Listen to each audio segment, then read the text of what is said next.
Welcome to the Jazz Notes Podcast. I'm your host, Ben Anderson. I'm Chandler Holt. We are recording this on October 13th. We are 1 week into the preseason, 2 weeks into training camp for the Utah Jazz, a little less than 2 weeks out from the beginning of the regular season. But there are two preseason games under the Jazz's belt. We'll obviously talk about those a lot. 2 games coming up. Tonight's home opener, tonight's preseason home opener against the Dallas Mavericks. And Thursday's game against the Portland Trail Blazers, which will be their final preseason game before opening the season at home against the Los Angeles Clippers. As always, we'll talk about news and notes and kind of some thoughts on the young players, and then we will wrap up the show, the second half of the show, with the mailbag, so make sure you stay tuned for that. As always, find us on Twitter, X, Blue Sky, at Ben's Hoops and Holt Sports. I send out a prompt every Monday. You can respond to that with your Jazz questions if you want to have them addressed in the mailbag, or you can DM me. My DMs are always open, and we did get some DMs today, so always appreciate that from those who send it in.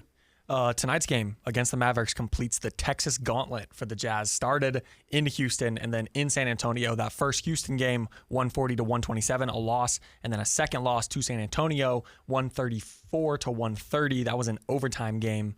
I'll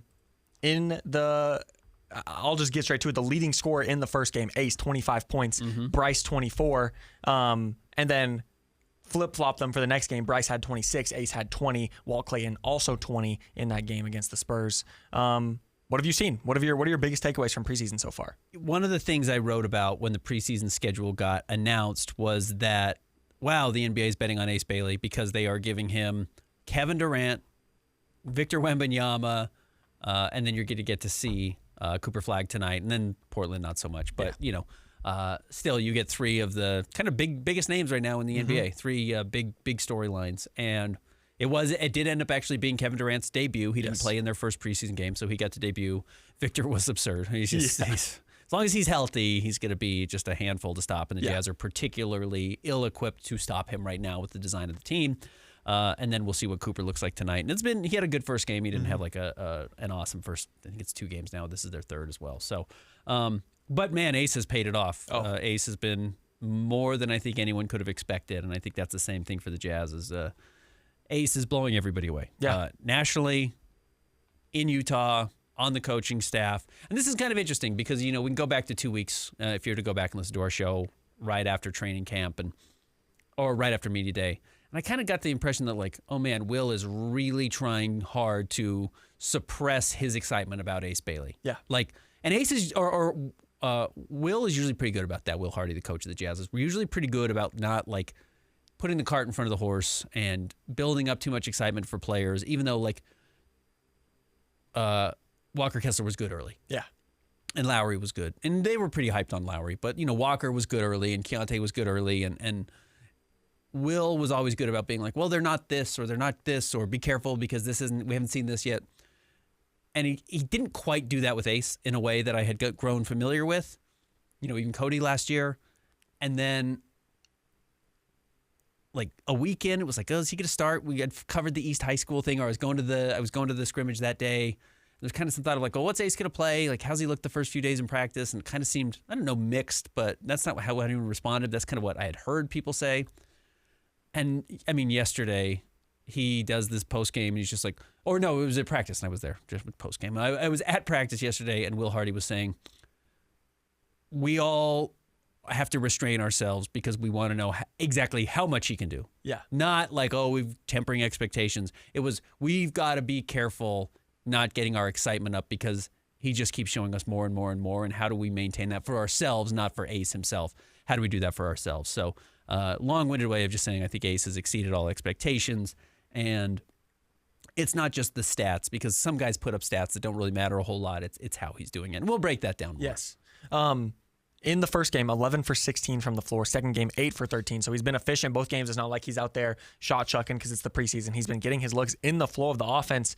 And we can get more into this, but I went through both of the games and wrote down plays that stuck out to me, and then also just some little things that not necessarily individual plays. A couple that you talked about, and I saw you tweet these out. First was when it wasn't a dribble handoff, but wrap around Nurkic, top of the key. Didn't dribble one time, gets a layup. Right. It's kind of a drop-off pass. It's a bounce pass, but it's not like a lead bounce pass that Ace catches at the free throw line. I mean, he's truly above the break. He's top of the key, 3-point line, coming off a curl. Yusuf Nurkic just drops a bounce pass to him, and he picks it up 2 steps. He's at the rim. Yeah. It's really impressive. Yeah. And then also, I believe this was in, the first game against the Rockets. I think it was in the fourth quarter. Catches it in the corner, sort of rips right, and then, like, again, 1-2, hop step, double clutch layup, and just drops it in. I feel like things like that I didn't see from him a lot at Rutgers. It was a lot of, because we even talked about, go a couple months back when we were doing our like player profiles before the draft. We were talking about, he kind of struggles at the rim. He has incredible shot making, but a lot of times he'll shy away from contact or make layups tougher than they had to be. He just went right to it, sort of ducked under the defense and put it in. I feel like it's been a lot of positive signs from Ace through 2 games. Yeah, what's interesting about Ace is all the positive things that he's doing right now are not the things that popped at Rutgers. Yep. And if you can go back and listen to our breakdown of it, and it's a fun podcast to go listen to, our kind of pre-draft discussion of Ace Bailey and what we kind of thought we would see on film, and then what we actually saw and how much we both liked him right away was the difficult shot making is a real thing. Like, it's crazy the types of difficult shots that he took at Rutgers, but a lot of it was catching the ball, dribbling around a little bit, surveying the defense, and then just trying to rise and fire, and way more often than it should have, the ball went in. Yeah. What's amazing is he's not doing that. So the things that popped at Rutgers, other than the enormous physical tools and the shot making, are not what have been so good with the Jazz so far, right? It's no dribble. It's using those physical tools to get to the rim, not just, shooting over people, getting into his mid-range jump shot with ease, which, mid-range is not really a great shot for some people, but 2-point shots are for stars, as they say, and Ace can make 2-point shots. Yeah. It kind of leads itself to being a star. Now, be a star and then get the 2s. Don't be the 2 trying to turn yourself into the star, but he's blending those things really, really quickly. So the amount of things he's able to do early on, not against the greatest competition of all time, but some of it's Amen Thompson and some of it is Kevin Durant and some of it is, the Holiday with the Rockets. Just like some of it's very real. Yeah. Even if they were playing the G League Star or G League Spurs for the second half of that game and in overtime, the stuff that you've seen is really somewhat jaw-dropping. Yeah. It's been, again, as I said, better than expected. It's better than I think the Jazz expected. I think they are trying really hard to not start another rebuild around Ace Bailey and just say, like, okay, how do we retool this? But I would not rule that out being conversations that get had way sooner than people realize. Yeah. And then another thing I want to write, this is not a play, but something I wrote.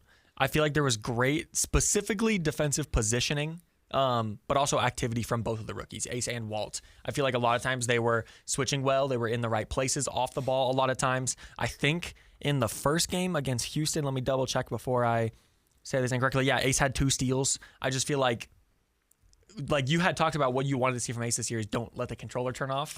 And I feel like there was none of that. Like, he was I'm sure there were times where he was a step off or something, but for the most part, he was excellent in defensive rotations. Yeah, I think he's been just fine. I think he's using his size very well and his athleticism very well. He's only had 1 block, but he's had 2 steals in each game. It's just like, at that size, with that athleticism, you should be able to be a little bit of a nuisance. And I think he can be a little bit of a nuisance. And Will Hardy again said yesterday at practice that that's maybe what's excited him both is his ability to impact winning on both sides of the ball. Not just, hey, he's long and there's something there. Like, Lowry's really long. He doesn't really impact the game a whole lot defensively. He doesn't get these steals above the break. He doesn't do some of these things where just because he's on you, it's hard to throw a pass. You've seen that from Ace a little bit as well. And then, we'll talk about Walt a little bit more, but I think I've liked a lot what I've seen from Walt as well. You want to move on to another young player? Sure. Well, I don't want to be done with Ace yet. So let's start at the top of the longest tenured players and work our way back through because, again, there is a lot of reason to talk about Ace Bailey. Yes. This is not just it's been 2 good games, Jared Butler and his preseason with the Jazz. Like, there's enough going on with Ace that it's going to change the trajectory of the Jazz's season. And I don't mean win total. I mean strategy. Yeah. So we will talk about that. But, let's start with the third-year players who were expected to make a big jump, with the exception of Taylor Hendricks. But let's start with Taylor because he was the highest pick of the guys 3 years ago. And I think it's fair to say that Taylor has exceeded expectations in his return. Absolutely. Like, again, going back to last week, you said you wanted to see him throw his body around. That was an understatement for what we see in the first 2 games. It's almost nothing but making 3-pointers and throwing his body around in the paint for offensive rebounds. He's gotten some putbacks. The very first game, the first bucket was an Ace pull-up midi, and then after that, back-to-back Taylor Hendricks threes. I feel like that's about as good of a start to a Jazz preseason game as you could ask for.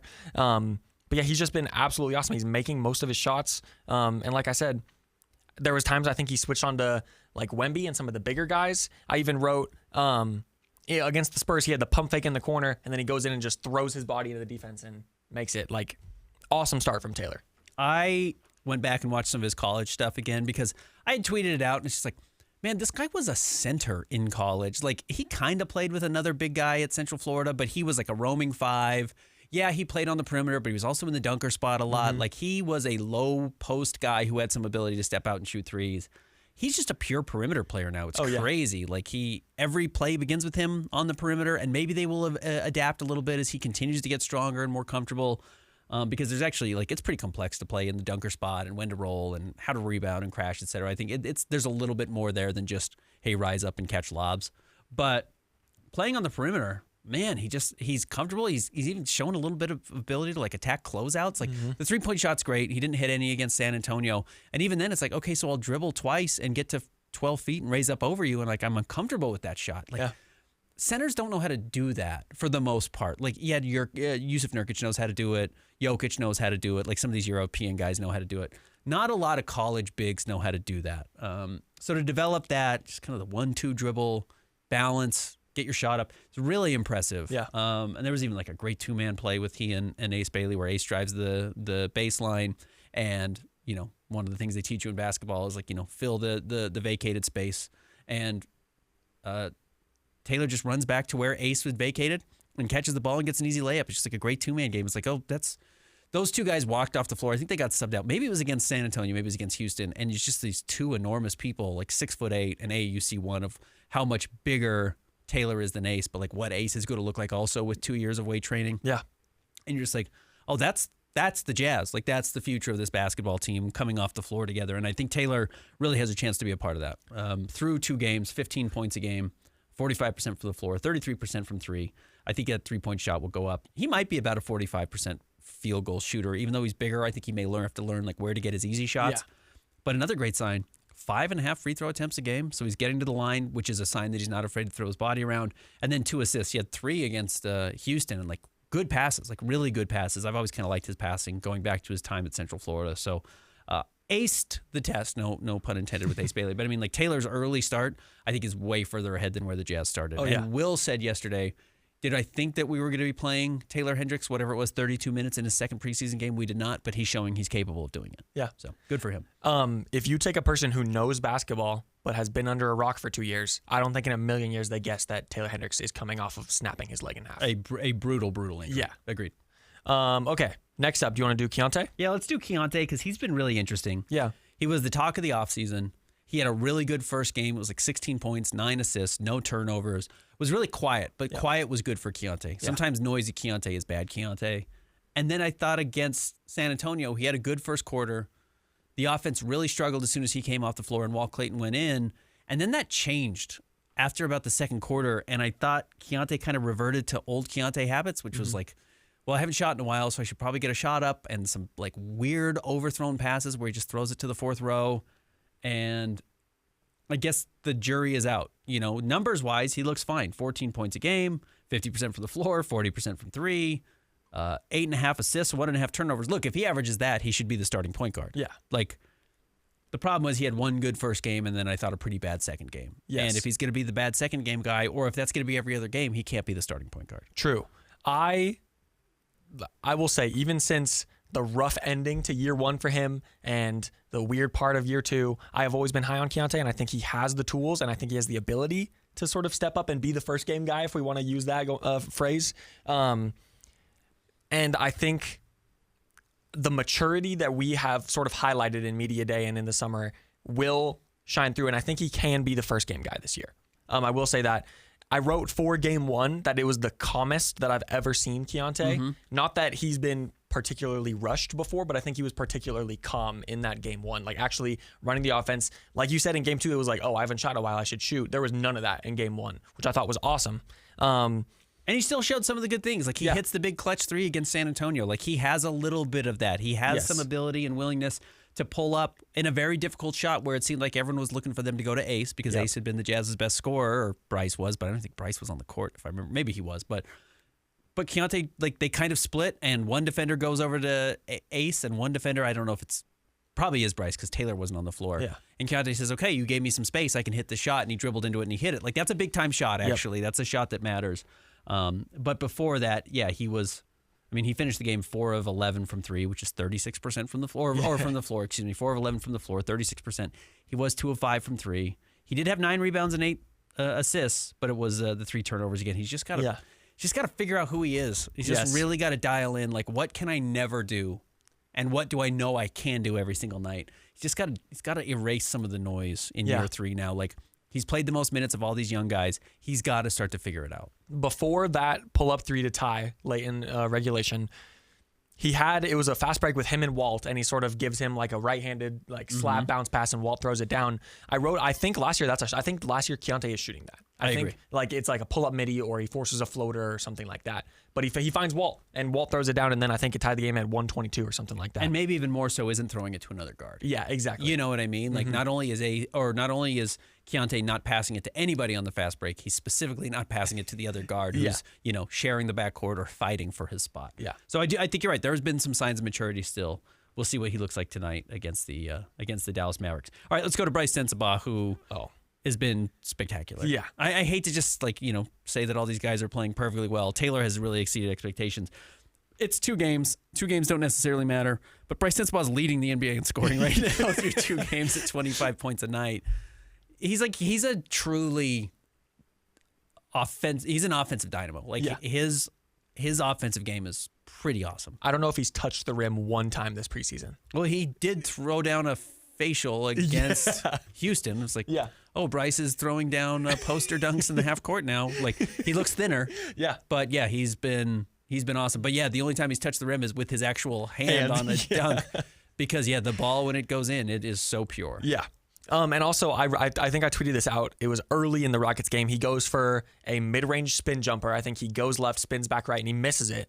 And I tweeted, I was like, 2 years ago or even last year, I hate that shot for Bryce. Now I want to see it more, which is true. Like, he is such a good 3-point shooter. I think he's gotten sort of like we talked about with Ace, where it's like people know how good Bryce is, so take a dribble or 2 in and then hit the 2, and then like you're like probably still going to make it.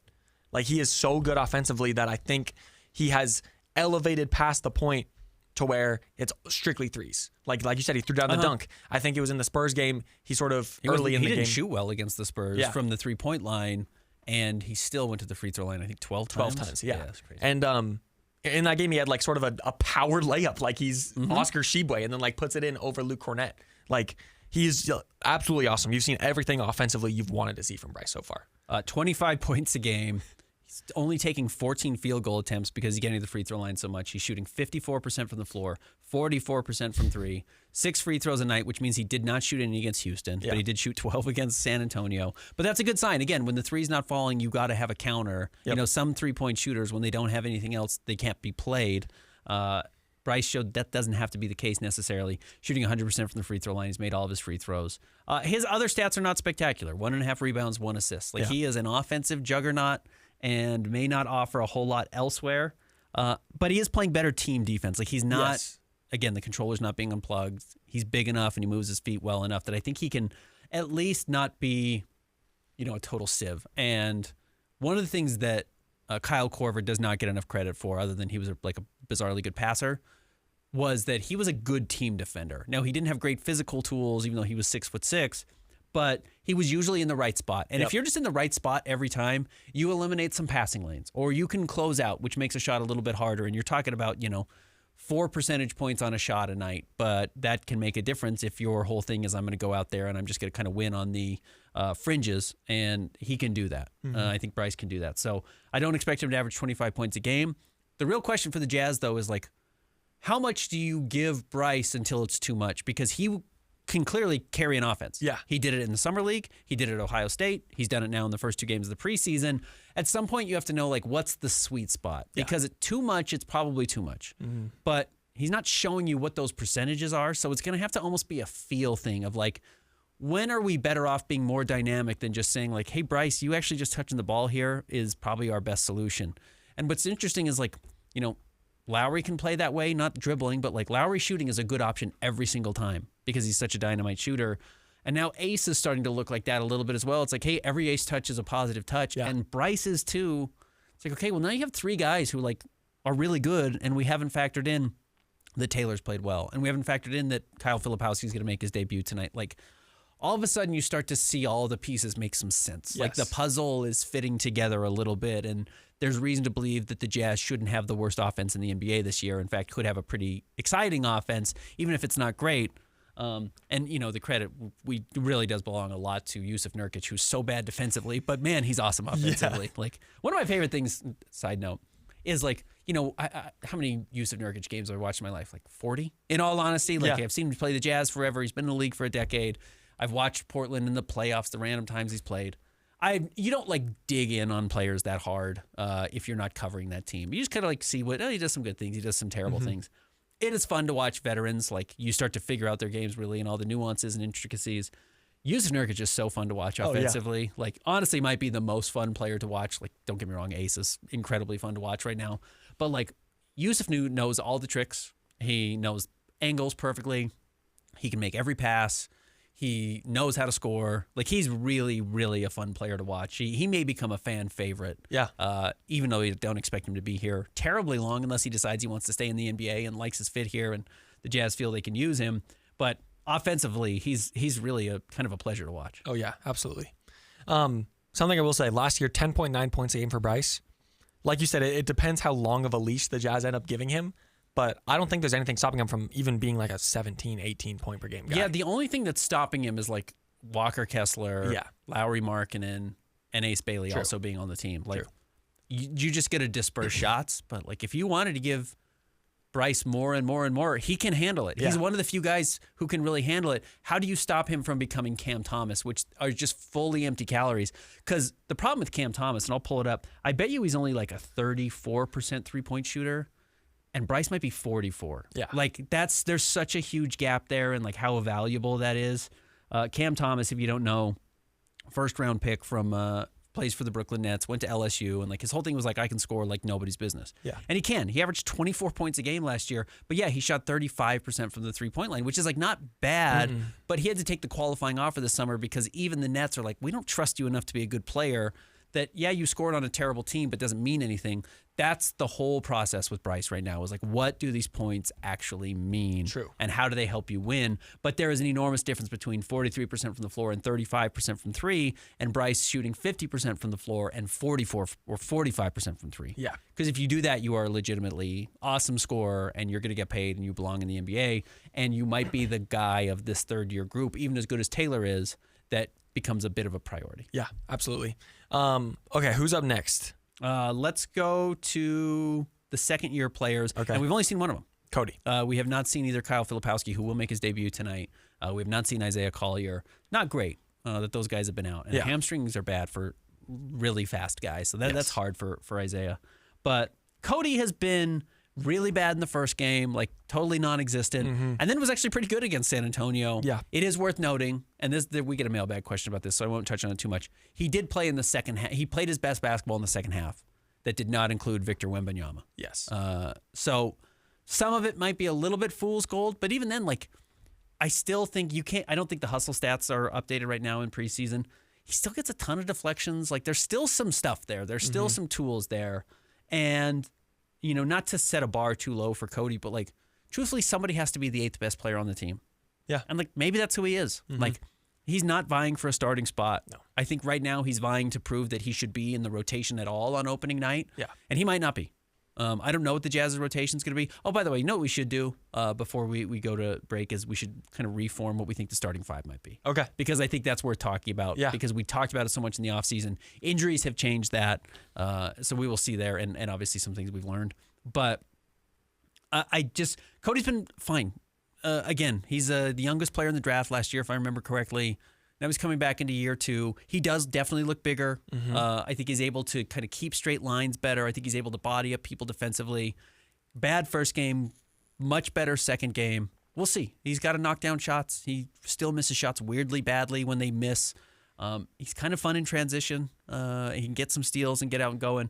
He might just have to be the do a little bit of everything guy, but not really have a specialty. And then you have to wonder, like, is it more valuable to just have a specialist in those spots? And that's something the Jazz are going to have to figure out. But it's still, again, super early in the Cody process, and I'm not riding or dying with any one game from him. I will say the biggest thing, like you said, tale of two games, similar to Keontae, but I feel like the biggest thing for him is he looks better. Even if it isn't. He does look a lot better. Even though it isn't necessarily like the production isn't looking better quite yet, the fact that he looks better is good because he was like he almost stuck out like a sore thumb last year, when there was 10 absolutely. players on the court. You know what I mean? Yep.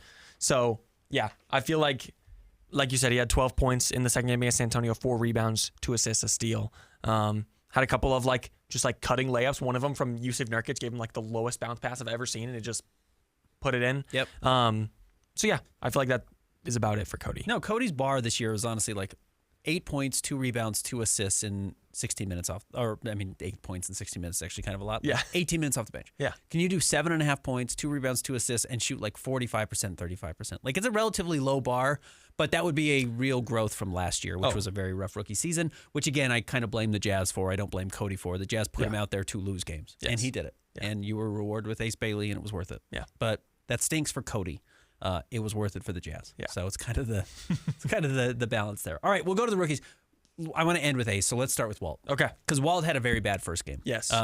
He was tentative. I asked Will about it yesterday. Will just said he kind of did the thing that a lot of young players want to do, especially point guards want to do, which is I want to do everything perfectly. I want to make the perfect pass. I want to get everybody involved. I want to run the show. It's that's not who you are. It's not who you were at Florida. You got to be yourself. Yeah. That's what got you to the NBA. Don't change your stripes now. And then I thought he had a really bad first quarter against San Antonio again. I was like, oh, man, Walt is a little further back than I thought. And then he was by far the Jazz's best point guard the rest of the game. The offense was way better when he was on the floor. And my prediction all summer that he was going to be the Jazz's starting point guard by midseason, I was ready to write it in stone. It's yep, that's going to be the case. He's going to be the Jazz's starting point guard midway through the year unless Keontae ups his game significantly. Here's the thing, and I wrote this. Offenses don't have to be dynamic to be effective. They just have to be effective. It doesn't have to be complex. It doesn't have to be fancy. But you know what's really good play? Coming off of a screen and hitting a three. Yeah. If the opposing defense is going to, stick to either Walker or Jusuf Nurkic on every screen, and they can't get around him, especially Nurkic, and Walt Clayton could just pull up and hit a three, that's a good shot every single time because I think he's a 40% three-point shooter, and he has been his whole career. It's a really elite shot. And then if you close out, he's crafty enough to get to the paint, and he's not going to get all the way to the rim right now, but he'll pull up for a little floater, and he showed that, and he made it. Yep. Or he'll pass on the floater and hit the guy in the corner when you have to help off of him. It's pretty basic stuff. It's not that difficult. But if it works, it works. I don't really care if it's all that difficult. I don't know, go back and watch the way Tony Parker played. And Tony Parker's a much different player than Walt Clayton. But, it's just hard to stop because he was so quick. He came off of a screen, and he ate up space. And if you didn't stop him, he got a layup. And if you ate up space, he kicked it out, and they shot corner threes. It wasn't super hard to do, but it was really, really effective. And I think that might be Walt's strength. Yeah. Is consistency making shots, and if you take it away, he gets in the paint and either scores or he kicks it out. Against the Spurs, 20 points, 5 rebounds, 5 assists, shot 6 for 12 from the floor, 2 for 7 from 3. I would expect his three-point shooting does there's no problem with it. And he started off the game with a pull-up three, sort of wrapping around a screen 28 feet. He's never been a 2 of 7 3-point shooter in his life. Yeah. So I'm not concerned that he's not going to be able to make threes in the NBA. Yeah. That will just come. Exactly. So yeah, I think that you're absolutely right. I think that the thing with it's so funny because he's a rookie, and this is the last thing you would ever say about a rookie. But I feel like going into a game more or less within 5%, however you want to say it, you know what you're going to get from Walt. And I feel like we said with Keontae, which Keontae are we going to get? Yep. So that might end up being what matters most. Yeah. Is that Walt at some point is just going to be more consistent, and maybe doesn't even have the upside of a Keontae. But if you do it every night, the same thing, it's that's an much easier player to play, and I do think Walt still has some upside. And that's obviously he's 22 years old. Yeah, that's specifically what you need from your point guard too, is consistency. You know what I mean? Mm-hmm. So, yeah, remains to be seen. We'll give our starting lineup in a few minutes, but let's talk more I also about. think he's the Jazz's best defender at point guard. Yeah, which is not saying a whole lot. Yeah. Isaiah was not particularly good last year. Keontae is particularly not good. And still tries, but just gets pushed under the rim sometimes. Yeah. Walt, at the very least, is really active hands. He knows how to jump some passing lanes. He had a good steal against San Antonio.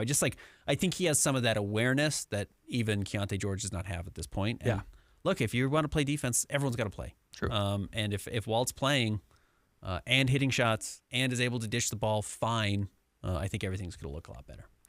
All right, let's talk more about Ace Bailey. Okay. It's just really hard to say too much about him. Yeah. And you can look at how everyone else in the draft has played. Like Trey Johnson made his debut yesterday and was pretty rocky, and Con Knipples had some ups and some downs, and even Cooper didn't look, like a world beater. He had a good stretch, and I think he had 10 points at one point in his first game and kind of one stint. Looked really good. It's just amazing all the different things we've seen from Ace already. Like 3-level scoring, way better passing than was shown at Rutgers, and the flaws that he had at Rutgers, again, the over dribbling, slowing the ball down, the controller unplugging, they're just not there anymore. Yeah. And the attitude is phenomenal. He's just enjoyable to be around. Everyone seems to like him. The players seem to be defaulting to him. Like when we need a shot, we're going to give him the ball and he's going to hit a 15-footer. Like that's a very difficult thing for a rookie to feel. And he seems to be handling it just fine. He's getting to specific shots that he wants to, that you can tell he's comfortable with. It's just like, yeah, the question is like, how much more can you give him? And the Jazz are going to be, I think, aggressive in finding that out. Yeah. I know they're going to talk about slow playing him. Lowry's going to come back tonight. Flip's going to come back tonight. You're not going to see Ace Bailey shoot fewer than 13 shots a game probably for his entire career in Utah. Yeah. And he probably never should. But the efficiency's crazy. Hitting the mid-range shots is crazy. Guys know it's coming now and he just rises up and puts it over them. It's just like, it's really, really high-level stuff from a rookie that's 19 years old and just barely turned 19, right? Like he's a young 19 still. He's older than Cooper was, but he's a young 19-year-old still. It's the type of player, as much as Will Hardy says nobody's coming here to save you, is coming here to save the Jazz. Like it is actually the type of player that has the ability to reorganize everything on a roster. Yeah. And sometimes that means with the existing pieces that are good. Like all of a sudden, Bryce Sensabaugh doesn't have to be the third best guy. He can be your fifth best guy or your fourth best guy. And now Bryce is really good. Or Ace allows Lowry to fall back as far as like, well, I don't have to create anymore, which Lowry can't do. Yeah. But if he's feeding off of another guy and Nurkic can get him set up because the attention is all being paid to Ace midway through the season, well, now Lowry's back to being what makes Lowry really a special player. And Lowry and Nurkic already is going to be a very fun duo. Those European guys know how to play together, and they're going to know how to play together here. It's like that's how it reorganizes everything, and it does it really quickly when you know you have the guy.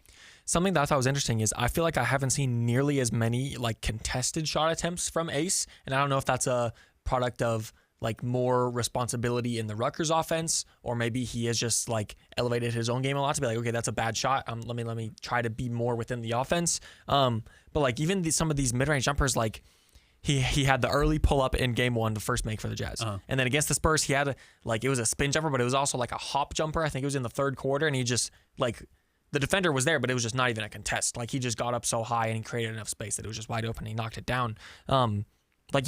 Ace is the kind of guy to where like not only can he get his baskets within the offense, but also you can look to him when you need just a bucket at the end of a game. Mm-hmm.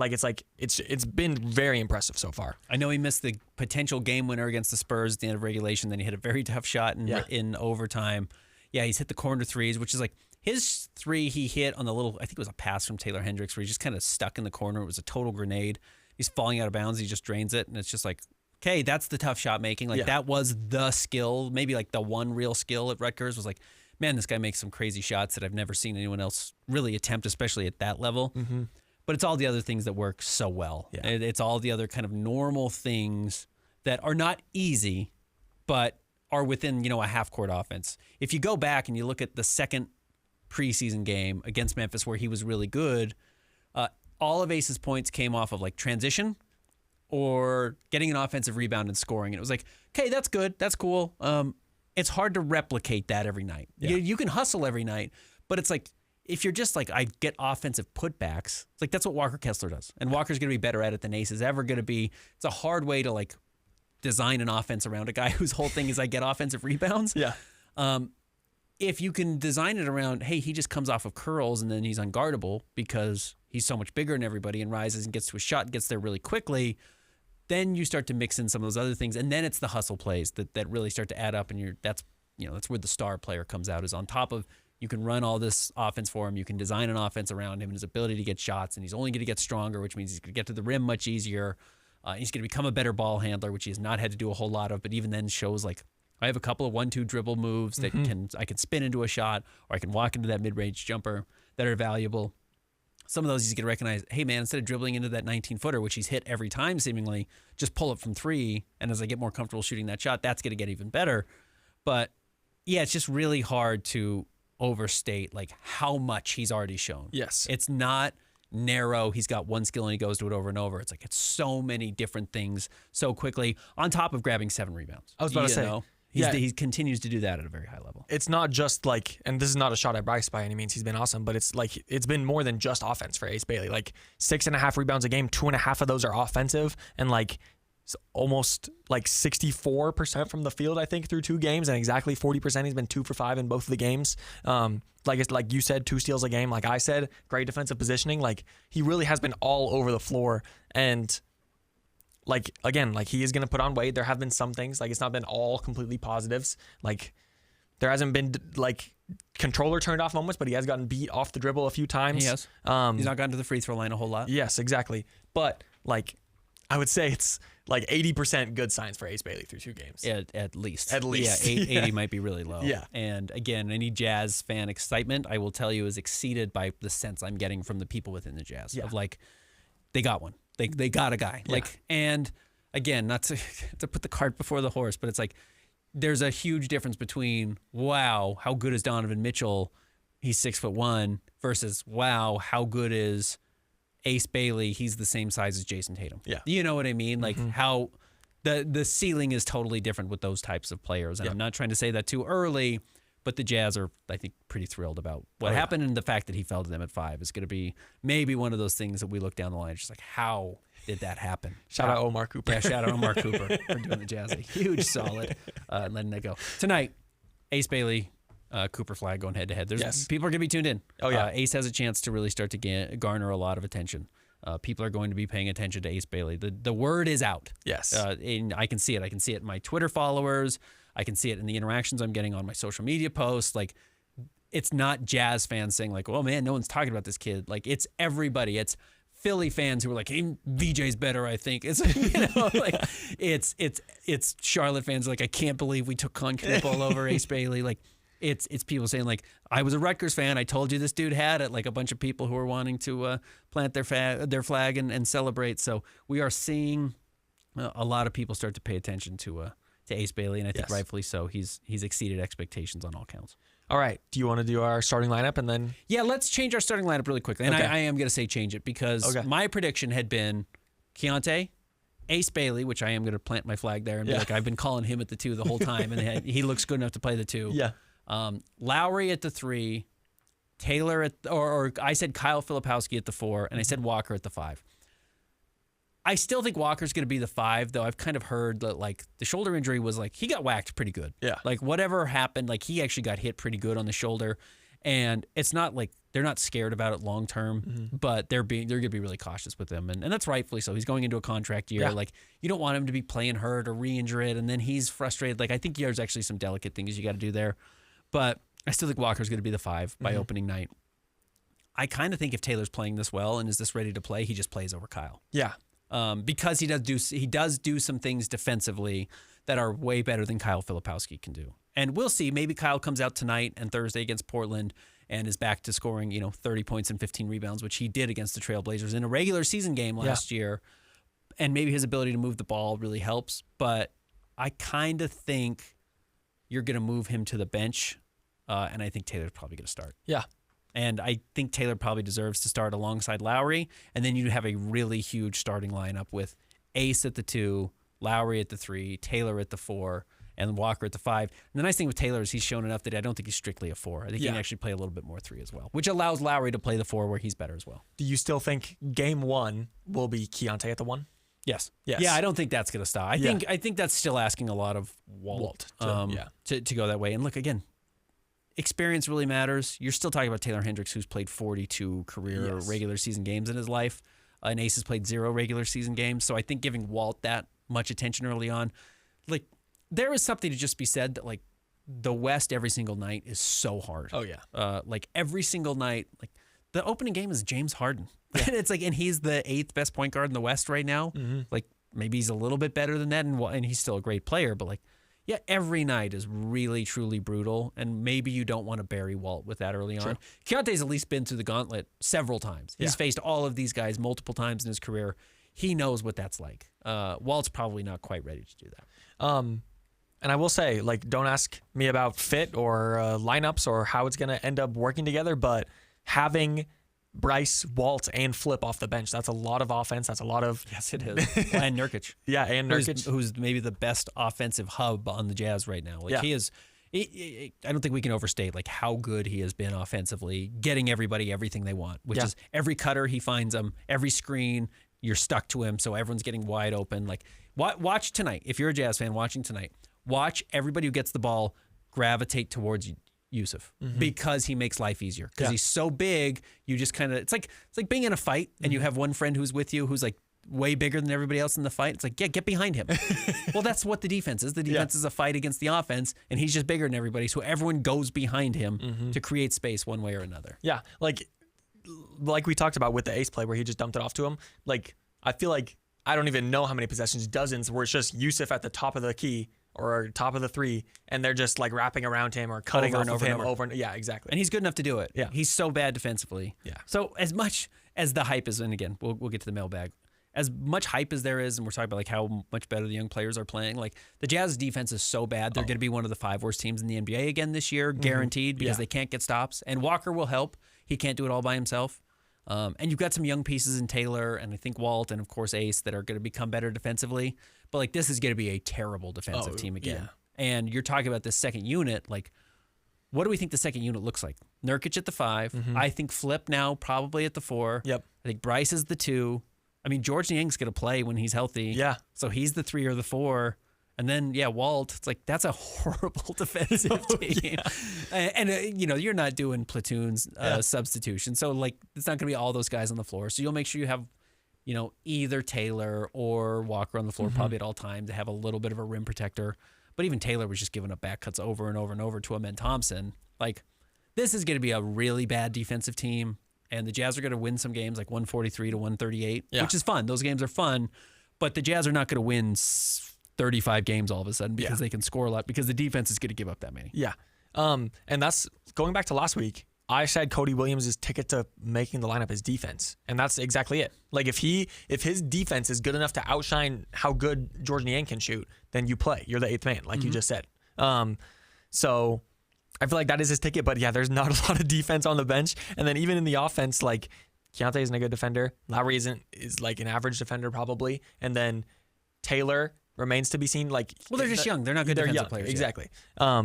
But Walker's a really good shot blocker. He's not like Rudy Gobert, defensive player of the year. I'm going to shut down an entire offense by myself. I wouldn't rule that out for Walker. True. And I actually think Walker's been, we get a mailbag question about it. We'll address it then. So let's just get to that. That's a good place to put a pin in it. Yeah. Is that all right? But I think I am willing to change my starting lineup. I think Taylor is going to start, and I think he deserves to start. Okay. All right. When we come back, we will get your mailbag questions. Stick around. More Jazz Notes coming up next. Welcome back to the Jazz Notes podcast. Ben Anderson, Chandler Holt. All right, as always, we like to wrap up the mailbag or the podcast with the mailbag. Find us on Twitter at Ben's Hoops or C Holt Sports, same as Blue Sky. I send out the prompt every day at about 11 o'clock or every Monday at 11 o'clock. All right, we'll start with Blue Sky quickly. Sammy Paradise says, do you know why Cody Williams had the highest plus-minus in the San Antonio game? Is there something he's doing on the floor that I missed? He was playing on against a team that did not have Victor Wembanyama. And I don't just mean in the second half. He subbed in and Victor kind of went out. Yeah. And the Jazz were terrible when Victor was on the floor because he's awesome. I mean, Victor, it's just crazy how good he is at what he does, which is a little bit of everything. And to do it at that size is a cheat code. I do really worry about his health. The last 2 physical freaks that have come into the NBA have been Zion Williamson and Joel Embiid, and they don't stay healthy. Yeah. And I worry about it with Victor at some point. One injury is going to feed the next and the next and the next. I just trying to enjoy him while I can. Yes. Because like Ja Morant, physical freak too, and like his injuries are going to ruin his career. Like we've seen the best of Ja, unfortunately. I worry that like Victor by 24 years old might be like, can you get him for 50 games, then hope he's healthy for the playoffs? And that's what the 76ers fans have been trying to sell themselves on forever with Joel. It's like, he's never going to be healthy. Yeah. I hope I'm wrong. I hope Victor gets to have a long, fruitful career. 7'5". There's not a lot of examples of that happening. Yeah. But that's part of it with Cody. also, like, he did get to play with Walt Clayton. Walt was really good. You know, like, Walt ran the offense better than Keontae did with that group once it kind of got clicking and once it got going. I thought they made a little bit more sense. So the biggest part of it was, who he was playing against and why one game plus minus is so noisy and really kind of a little bit illegible or a bad indicator of anything. But I also didn't think Cody was like terrible. Like he's very solid. He's very fine. He's not, and part of being quiet is like he's not going to lose the game for you either because he's not going to have the ball for 12 possessions having to make decisions. He's just kind of whatever happens in the game that he's on the floor is going to reflect how he played. Yeah, and that's not great. But again, he's young. I would give him time to get there. I will say it is kind of striking looking at the plus minus. You have 3 players who were positive in the San Antonio game. Taylor Hendricks at +1, Walt at +9, and then Cody at +23. Yeah, but I do think it was just a product of the lineups he was in. Yeah. But not that Cody was bad. Cody was good. I don't have any problem with Cody Williams. I'm certainly not living and dying by any one game of his. Yes. Got to give him all of this year, and I'd probably give him next year too. Jazz don't have to pick up his player option for his 3rd year. I'll be curious how they approach it. I think he's not super cheap because he was a top 10 pick, but I still think at this point in the Jazz, I would rather have him than not have him and see what it does. And if you have to trade a young player that someone says, hey, maybe he's a second stop away from doing better, there's still value there. Yeah. All right. Nice Joe Green on Twitter says a couple of way too early questions. Who is the worst player you can comp Ace to that would still really excite Jazz fans? And one name immediately came to mind. And again, this is really lofty because he's still a very good player. But Rashard Lewis has kind of been one of the names that has floated around as Ace's comp. If you're a little younger, you may not remember how good Rashard Lewis was. He was the 2nd or 3rd best player on an Orlando Magic team that made the finals. He was the 2nd best player on a Seattle Supersonics team behind Ray Allen that made the conference finals and had one of the best offenses to date. Like they kind of helped launch this idea of like, let's shoot a ton of threes and let's be a really high scoring offense. How many All-Stars did he make? 2?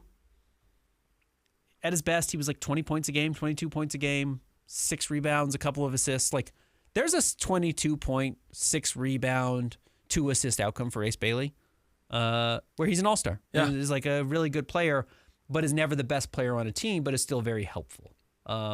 That's where I could see Rashard Lewis being like the least talented guy that you should still be excited about. I would say one that just popped into my mind is like post-Atlanta Joe Johnson. Okay. Because in Atlanta, Joe Johnson was still like amazing. He averaged 25 points a game one year. But like after that, he's like around 18, like this year, 2011, 2012, 45% from the floor, 39% from 3, 18.8 points a game. Yeah, like, professional scorer. Yeah. Yeah, that level of player, right? Joe Johnson may have made an All-NBA 3rd team at some point in his career, but was never like one of the 5 or 6 best players in the league. May have not even really been a top 15, 20 player in the NBA, but was in that next group. The other name I'd throw out here was like Lowry Markkanen. Yeah. Right? Like that's a decent comp for Ace, which is they play differently. But let's say Ace never becomes a great playmaker, doesn't get to the free throw line a ton, has some big dunks, but it's not like a thing you can count on, doesn't create a lot off the dribble. But he is such a good shooter and is so big that you're just like a really effective player, which, by the way, is a little bit of what Rashard Lewis was as well. Yeah. Those types of comps, which is like all-star, maybe 2 all-star games, can break 20 points a game scoring a couple times in their career. The difference is, man, Ace just scores so easily. Oh, yeah. It's just, and you know, love to get lost in all the nuances of the game, and I love breaking down the nitty-gritty of the game, but like the top 5 players in the NBA are the top 5 scorers. Yeah. Like, yeah, it's amazing all the different things that Nikola Jokic can do, and they are.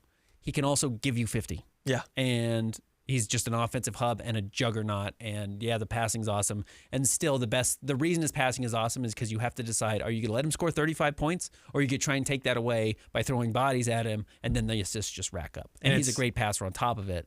That's it's dumbing down his game. But, why did the Thunder win a championship last year? Well, Shai Gilgeous-Alexander can score 30 points a game on great efficiency. Yeah. It's pretty simple, actually. LeBron, great passer, awesome defensive player, but he was an unstoppable force offensively. Giannis can't shoot, but he gets downhill and gets to the basket every single time he wants, like Shaq. Yeah. It's like, okay, well, that type of efficiency, scoring 30 points a game, is a real difference maker.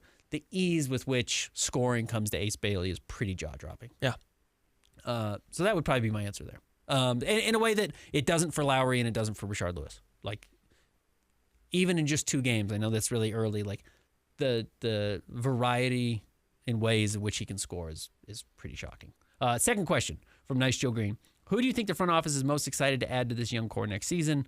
Darren Peterson, AJ DeBonsa, or Cam Boozer? He says, my hope is Darren Peterson, but they all look great right now.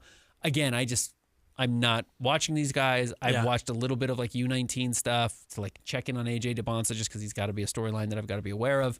I will watch BYU games this year. I'll watch Kansas games this year. I'll watch Duke games this year. I'll really get into them after the season.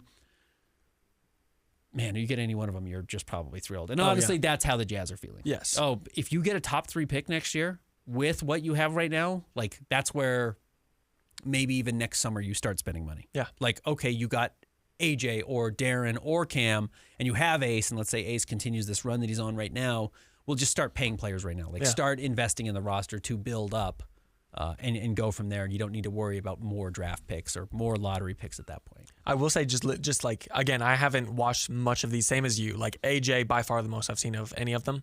Just the idea of them and knowing what the Jazz need, I would say Darren Peterson, just because I feel like you have so many forwards who that have promise. And don't get me wrong, Walt, Isaiah, Key have promise as well, but I feel like most of the question marks are there.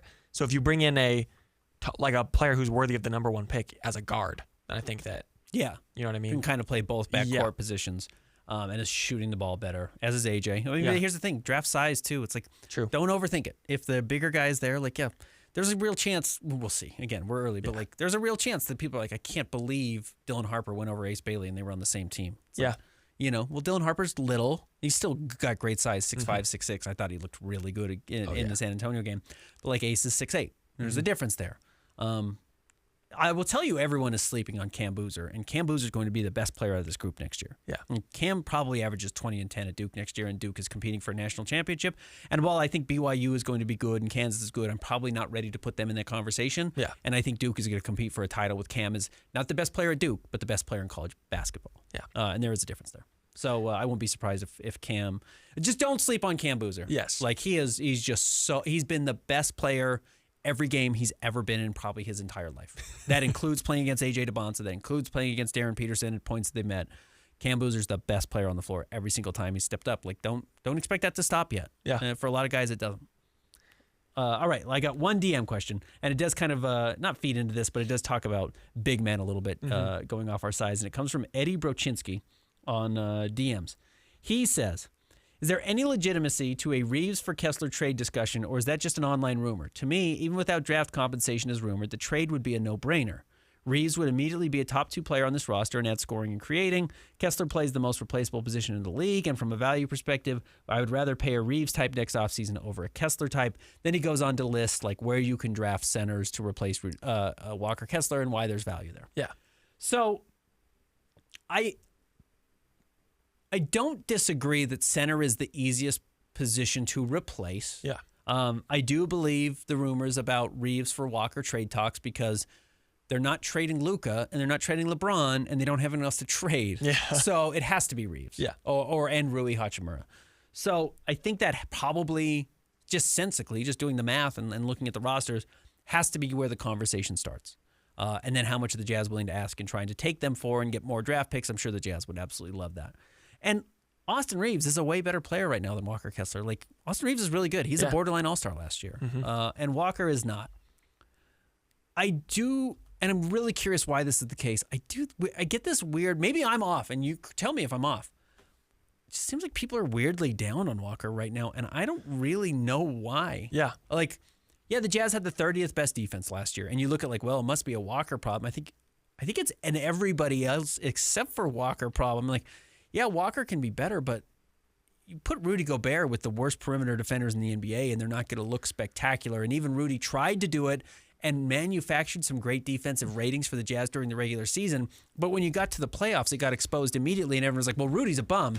It's like, no, Rudy was never bad. The players around him were so bad defensively that he had to deal with so much. He goes to Minnesota, and all of a sudden, Anthony Edwards can play, and Jaden McDaniels can play, and all these guys will play defense. It's like, oh, he's actually still really good, and you can build an entire defense around him, and you're not taking him out of the game in the playoffs. Yeah. Like, I think there's a better chance that Walker is actually still a really good perimeter or a really good low post defender who can do a lot, and the players around him are so bad. And actually, that's way harder to replace than people think. I have a question for you, especially because Taylor Hendricks was out for all of last year. Was there a single good defensive player on the Jazz team last year other than Walker Kessler? A single one. Like you can say, like not average. That's a good defender. Elijah Harkless, who's a two-way player. Yes. You know what I mean? Like, that's probably it. And so I 100% agree with you. Like the fact that the Jazz defense is not because of Walker Kessler, like we even talked about in media day, Will Hardy points out, we need to be better on defense, even Walker, but that's not like a dogging on Walker. That's like our best defensive player needs to be better. Like everyone needs to be better. Yeah. So, I'm 100% with you. With that said, Austin Reeves on not a bad team last year averaged 25 and 6. So now understand Austin Reeves is also a horrendous defensive player. Like Keontae bad. Yeah. Like he is a truly, truly evil defensive player. It's so shockingly bad. Yeah. That you don't. If he comes on your team and you lose Walker Kessler, you start all the way over defensively. Oh yeah. And Eddie comes in and brings in like Bam. Okay, well Bam's a great player. Mm-hmm. Bam is a 4 trying to play a 5 whose offensive game has never developed beyond like I'm going to take this 15-footer, never shoots threes, can do a little bit at the rim, but is not a center. Yeah. And he's 6'8" at best. I think Asia Wilson's taller than him. His girlfriend is taller than he is, which Asia's awesome, but Bam is not big enough. Sabonis is horrendous defensively. Awful. Şengün, I get all the Houston hype. Amen Thompson looked better than I expected in game 1. Oh, yeah. Kevin Durant rules. Now that Şengün has been paid and they are expected to be a championship contender, watch the narrative on Şengün change a little bit where he's an offensive juggernaut, but they're going to focus so much on how bad he is defensively. Yeah. Because he's really bad defensively. And if he doesn't improve it, he's going to be the guy that you're constantly like, love to pay him, love his offense. Can you have him even like, there are times you can't have him on the floor defensively because he's just getting roasted. Yeah. He's so bad on D. So that's going to be hard. Zubats is a great player. Yeah, if you could get... here's the thing. I think Walker can become Zubats. Yeah. Like, I think that's probably kind of like the best case scenario for Walker. There's some toughness there. Yeah, Rudy Gobert was the 27th overall pick. Jared Allen was the 22nd overall pick. Some of these names he brings up are good. Isaiah Hartenstein, 43 overall. Certainly, there are some guys that like you have found. It's a dangerous game to play to just say, oh, well, we'll just find our guy in the 20s. Yeah. We'll just find a good center in the 20s. And Walker was 22 overall. Maybe that's it. You found your guy. Like. Yeah. I will tell you kind of the things I've heard about Walker behind the scenes is like the Jazz fully intend to pay him. They expect him to be around. At some point, you got to pay some of these guys and start to build around them. And they just didn't pay him in the offseason because restricted free agency benefits them not to pay him. Yeah. It has nothing to do with the Jazz being down on Walker at any point at all. But if the Lakers want to throw a borderline all-star and 2 future first-round draft picks, you probably have to listen. Yeah. There's also a reason why the Lakers are considering throwing a borderline all-star and 2 future first-round draft picks at the Jazz for Walker. Yeah. Because he is good. And if you were to put Walker next to LeBron and Luka Doncic and he's just running pick and rolls with those guys, the narrative on Walker would shift. Oh, yeah. I think Walker's being hurt right now by being on a truly awful team, and that could start to fix really quickly. And then if you trade him, you might be wishing you could replace him over and over and never finding it. Yeah. It's a lot harder to find Walker than just drafting some of these guys late and his specific skill set only really matches of this group that you're talking about, Zubats, Rudy, Jared Allen a little bit. Yeah. Hartenstein's he's a good defensive player too. You should throw him in that group, but Pirtle's fine. Naz Reid not in this conversation at all. No. Porzingis is a really good shot blocker. And look, Porzingis is the number 4 overall pick. Like, if you're talking about replacing Walker Kessler with Porzingis, it's a top 5 pick. Yeah. Like that's a hard thing to get. Some of these guys are lottery picks. Sabonis is a lottery pick. Jakob Poeltl's a lottery pick. Porzingis was a lottery pick. Like Bam was a lottery pick. It's not cheap. Yeah. That's not cheap to replace Walker with. Anyways, sorry, long-winded answer. Okay, over to X now. First, from Jazz Nation, only 2 preseason games have been played, but do you believe any players have been disappointing or not meeting expectations so far? I think Jazz fans will be disappointed by Cody, but I wouldn't yet. Yeah. No, I don't think so. Disappointing that you haven't seen Isaiah out there. True. And that's going to be hard. Like, Isaiah could lose a job in the preseason, truthfully, just because you can only play so many guys. You know what I did think, actually, because he's actually really fun to watch, and he's just, again, watching the veterans and their nuances. What I did realize, I think it's going to be really, really hard to play Kyle Anderson. I was going to say, he was maybe someone who I would be disappointed in, because I even said earlier in the year, like, I wouldn't be surprised if he's the, 3 veteran off the bench. Yeah. But so far just hasn't been. He can't shoot at all. Yeah. And that's always been the case with Slow-Mo. But you watch him, he's legitimately playing center against the Spurs, which means also he has to guard Victor Wembanyama, and he can't do that. Teams back off of him entirely, so now all the paint's clogged completely, and he moves so slow. Yeah. Like, even for slow-mo standards, he's, like, lost a step a little bit, so he can just barely move out there. Like, Kevin Love has been better than I think, certainly than Kyle Anderson. So he will find a way to play. I think the Jazz want him to play. He probably still has something to offer, and they will try and probably keep him, like, fresh a little bit so that I think they can trade him down the line. But yeah, I think my big takeaway is, like, I don't know if Kyle Anderson can play on this team. If the Jazz are going to have to play quick to kind of erase all the other mistakes they make, I don't know how much you're going to be able to play him, especially once George Niang gets back into the fold. Next up from Quinn. Trying not to overreact too much to preseason, but it feels like we're truly watching a potential young superstar in Ace. What are your realistic expectations for him this season? Potential Rookie of the Year, stat line, highest scoring game, etc. Sure, Rookie of the Year is on the table. And like I've said this, like I feel like Ace is going to have a much longer leash than like Cooper Flagwell. He's just going to have so much more opportunity. Yeah, exactly. And the hard part for Cooper, and I'm not the only one saying this, but like, truthfully, probably what the Mavericks should have done this offseason is just like traded Anthony Davis and started over. Because who's their horrible general manager who was getting booted every game? Oh. Regardless, Nico Harrison. So he trades Luka for AD and spouts off about we want, our window is open. This is about the short term. I want to win a championship now. And then Kyrie goes down with a knee injury, which closes the window, and you get an absolute gift with the number 1 overall pick in Cooper Flagg, who opens a different window entirely. Doesn't reopen your window. He doesn't. Yeah. Rookies, no matter how good they are, do not really help you win at a high level. So you've got a different window that opened, which is a chance for Nico to keep his job. And he had traded every single draft pick they had to build around Luka, and then he traded Luka and didn't get all the draft picks back from the Lakers. It was truly nonsensical. Yeah. But you don't have Kyrie until at best midseason, and I won't be surprised if he doesn't come back at all this year. Yeah. AD is AD, and he's fine, but probably still has value to another team. Like, man, if I was somewhere in the Eastern Conference and I thought, like, man, I have a chance here. What if I can throw everything at Anthony Davis? The Heat should try and go get him. The Bucks should have done everything on the planet to get Anthony Davis. Like, he would have been awesome next to Giannis. You wouldn't have been able to score on that team. Orlando would have been very cool with him, whatever it was. And they didn't do it. So they've got this weird, like, half window open, half window closed, which is they should just retool around Cooper, trade AD, get all the picks, and start to invest that way. Have a down season this year. They control their own draft pick this season, so they could have done it this year, and they didn't. So he's not going to have a leash to be able to go out there and, shoot 18 shots a game, other than he just may have to because the roster is good and has some funny depth on it with Klay Thompson and P.J. Washington, some of these players who are pretty good. I don't think they're competing in the West because the West is so brutal. So that stinks for them a little bit. So, yes, to the point, the long-winded way of saying the leash for Ace is he's going to get 18 shots a game probably most nights, which allows you to score. And people aren't watching the Jazz that closely. So if Ace scores the most points among his rookie class, which he clearly has the ability to do, he can certainly win Rookie of the Year. And, like, I talked a lot about this Northwestern game. It's amazing he did it in Game 1 as well. I think he was 3 of what was? Do you have his stat line from Game 1 against the Rockets pulled up? Yeah, I do. What was his final shooting?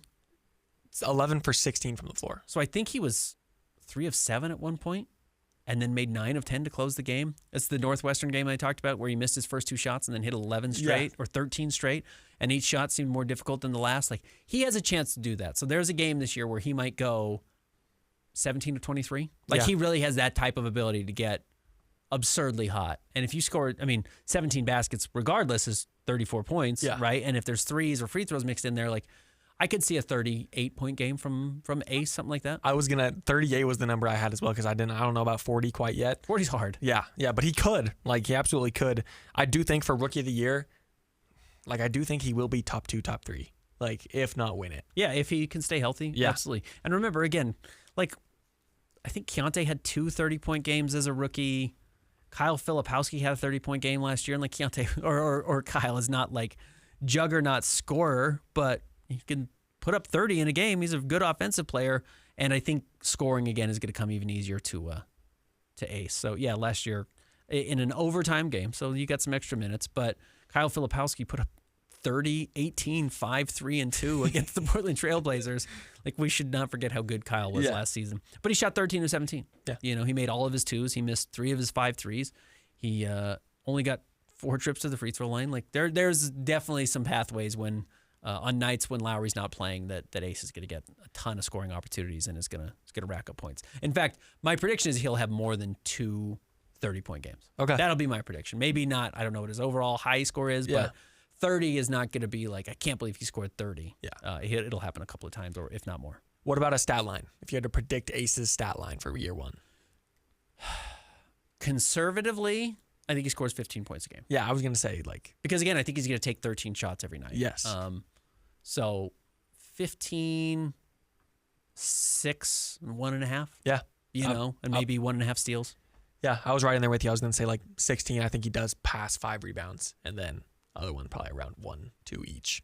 He's got a real nose for the ball. He's got a nose for basketball. Will Hardy keeps saying instincts. He just talks about his instincts a lot, which is so funny. That was like the opposite of the descriptors of him at Rutgers. Was like, he has no idea how to play basketball, but man, his physical tools are crazy. It's like, well, his physical tools are crazy, and he does know how to play basketball. Yeah. Like, he knows how to do some things that he didn't show at Rutgers, like when to never dribble. Like, if you don't need to dribble, don't waste a dribble. Dribbling's the stupidest thing you can do on offense, basically, Unless you're Kyrie Irving. Yeah, unless you're Kyrie or Steph. Yeah. And it's just to set up your shot. But, no one should be dribbling. Yeah. For the most part. If you can avoid dribbling, do it at all costs. And he's finding ways to, I caught the ball at the three-point line and I got to the rim without dribbling. Well, that's better. You're not going to turn the ball over. Yeah. So, really impressive. Last question, I believe, from Spence Johnson. What do you have to say about the media throwing around Lowry trade rumors left and right, but what Austin Ainge said at Media Day seems to contradict all of those reports? I was told last week that the Jazz are not trading Larry Markkinen by somebody who would know. Yeah. Now, I also understand that that can change. Yes. I don't think the Jazz are calling anyone to make Lowry trades. I don't think the Jazz necessarily want to trade Lowry right now. Yeah, if somebody out of nowhere swoops in is like, hey, if so San Antonio is the team that makes a ton of sense right now to me for Lowry. I had said Houston, they go out and get Kevin Durant, doesn't make sense anymore. But if San Antonio was like, hey man, Dylan Harper's ready, and he looked really good. Here's Devin Vassell and Steph Castle, who was Rookie of the Year last year, and a future first or 2 future firsts. And then you got to take back Harrison Barnes, whatever the bad salary is, and give us Keontae George or something like that. It's probably have to listen to that. Yeah. Right? Steph Castle's a dynamite defensive player. Devin Vassell, I don't know what he's going to do defensively, but it looks like he can be a Bryce Sensabaugh type offensively. But there's some real upside, I think, with Steph Castle, maybe turning into a guy. Mm-hmm. I don't know. Maybe he can't shoot well enough. And then maybe that's not enough, honestly. Maybe it's not enough. Dylan Harper's going to be off the trade talks. He's not going to be traded. Yeah. I thought maybe maybe if he's not good enough, they'll be like, well, let's fully invest in De'Aaron Fox. I think they're going to trade De'Aaron Fox. Yeah. In all honesty, I think they're going to look around at teams who need a point guard and look at Toronto. Could you get something from Toronto that would be really interesting to pair? I don't know. Maybe they don't have that, but I think San Antonio at some point is going to say hey, we want to win. This is already Victor's 3rd year. We haven't won it all this year. They're not going to be able to shoot still. I think that's going to be a real issue, and Lowry would solve a lot of those problems, especially if he's your 3rd player and Dylan Harper and Victor Wembanyama are garnering all the attention. Lowry would explode. I would look at that. And if the right team comes along and offers a bunch of good young players and draft picks, I think you have to listen. But I don't think that offer's on the table. And B, I don't think the Jazz are making calls to trade him. Yeah. Here's the thing. If the Jazz today say they don't want to trade Larry Markkinen, and then at the trade deadline or next offseason he gets traded, that doesn't mean they lied to you today. No, at all. Yeah. No, of course not. No, it did. They might trade him by the trade deadline, for sure. Yeah, that's absolutely on the table. And that just means that either the play of Lowry or the play of the other Jazz players or just the offers that you're getting changed since then. And even then, the Jazz could get an awesome offer, and maybe they still don't want to trade Lowry, but it's okay, this is the best for us. This is irresponsible to not make this trade. Exactly. And the nice thing about Lowry is I think he could fit next to Ace Bailey if you wanted him to. And again, as we talk about this, if things continue, and it's early, but he was the 5th overall pick. They tanked an entire season to get him. The early returns at Summer League and now here have been great. Yep. A+ the off the court info is actually A+ and stellar compared to what we heard pre-draft.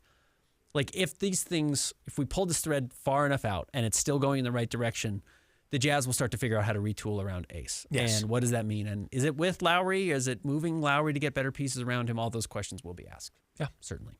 So, no, I think that's all the questions. All right, that does it. Let me check really quick. I got a couple of late notifications. Okay. I don't think there was any other ones. Okay, nope, that was it. Still only 3. Okay.